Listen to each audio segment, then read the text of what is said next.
When we talk about the Igorot, most people immediately imagine strong, proud people living in the mountains of the Cordillera. Pero higit pa riyan ang kwento nila. Ang mga Igorot ay may malalim na ugat sa kasaysayan ng Pilipinas. Mas malalim pa kaysa sa panahon ng mga Espanyol. Ang tanong na, saan nga ba nagmula ang mga Igorot, ay hindi lang tungkol sa kung saan sila nakatira, kundi kung paano nabuo ang kanilang pagkakakilanlan bilang isa sa pinakamatatandang grupo sa bansa. Ayon sa mga anthropologists, ang mga Igorot ay kabilang sa Austronesian peoples, isang malaking pamilya ng mga lahi na kumalat sa Pacific at Indian Oceans. Libu-libong taon na ang nakalipas. Sinasabing ang mga unang Austronesian ay nagmula sa Southern China o Taiwan, 4,000 to 6,000 years ago. Bihasa sila sa paglalayag gamit ang balangay boats. At dahil dito, nakarating sila sa iba't ibang isla ng Southeast Asia, kasama na ang Philippine Archipelago. Pagdating nila sa Luzon, marami sa kanila ang nanirahan sa mga lambak at baybayin. Pero nang dumating ang mga bagong migratory waves at may mga sumubok manakop, may ilang grupo na umakyat sa kabundukan para mapanatili ang kalayaan at tradisyon.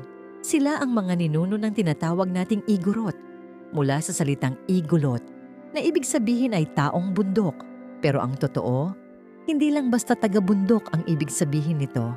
Sa mas malalim na sense, ito ay tumutukoy sa mga taong pumili ng kalayaan kaysa sumunod sa mga banyaga o bagong sistema. Ang Cordillera Mountain Range ay parang natural na kuta. Napakataas, napakatarik, at napakahirap akyatin. Ito ang naging proteksyon ng mga Igorot laban sa pananakop. Nang dumating ang mga Espanyol, gusto rin nilang sakupin ang Cordillera dahil may balitang mayaman ito sa ginto. Pero kahit ilang beses nilang subukan, hindi nila napasuko ang mga Igorot. Bakit? Dahil sanay ang mga taga-bundok sa terrain, marunong silang lumaban sa kanilang sariling teritoryo, at higit sa lahat, may matinding pride at sense of freedom sila, habang ang ibang bahagi ng Pilipinas ay napasa ilalim sa kolonyal na pamumuno.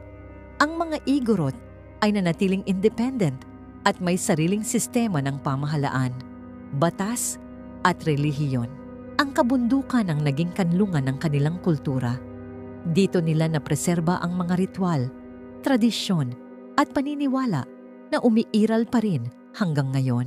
Ang Igorot ay hindi lang isang tribo.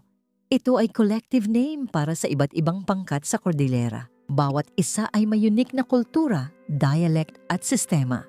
Ifugao, famous sa Banawe rice terraces, napakahusay sa irrigation at pag-aalaga ng palay. Bontok, kilala sa mga ato o council houses, dati ring matapang na mandirigma. Kankanae, may mga magagandang tradisyon ng sayaw at ukit. Ibaloy, mga nakatira sa Benguet, kilala sa pagtatanim ng gulay at livestock. Kalinga, tanyag sila sa traditional tattoos, simbolo ng tapang. Apayaw o isneg, malalim ang koneksyon sa kalikasan at espiritu ng mga ninuno. Tingguyan o itneg, mahilig sa ritual, kanta at katutubong panitikan. Different tribes, pero united sa iisang core value, respect for the land, ancestors, and community.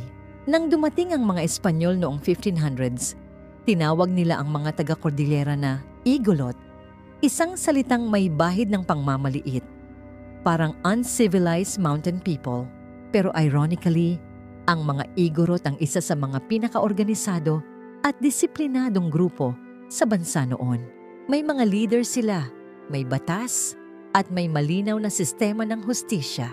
Kung tutuusin, may sarili na silang demokrasya bago pa man dumating ang konsepto ng gobyerno sa kanluran.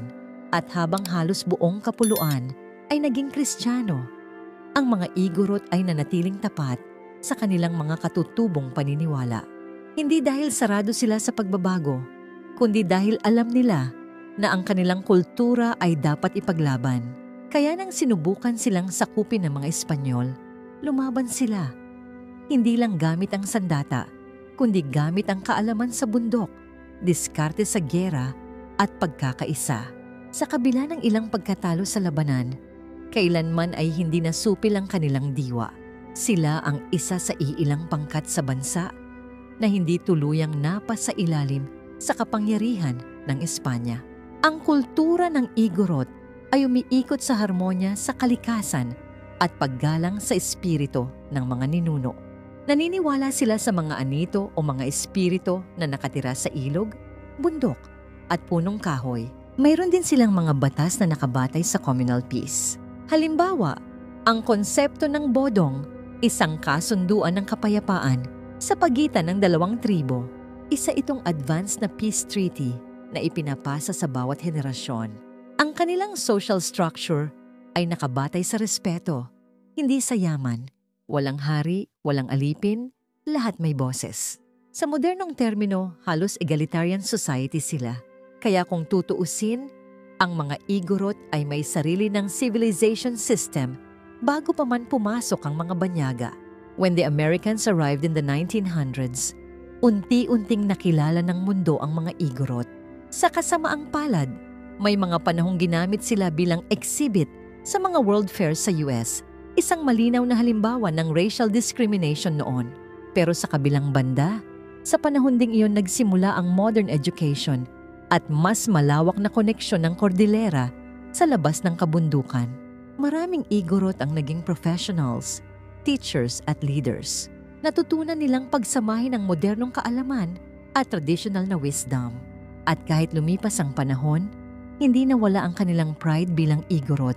Ang mga kabataan ngayon ay proud pa ring magsuot ng bahag o tapis sa mga fiesta at ipakita ang traditional na sayaw at musika bilang simbolo ng pagkakakilanlan. Sa modernong panahon, ang mga Igorot ay matatag pa rin.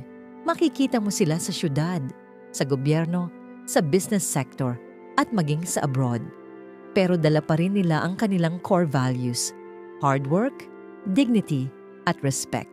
The Indigenous Peoples' Rights Act of 1997 granted them the right to their ancestral lands and self-governance. Ngunit patuloy pa rin ang laban nila laban sa mining at land grabbing na sumisira sa kanilang lupain. Ang mga Igorot ngayon ay modern pero rooted, marunong mag-adapt sa teknolohiya, pero may malalim pa ring connection sa lupa at kultura ng ninuno.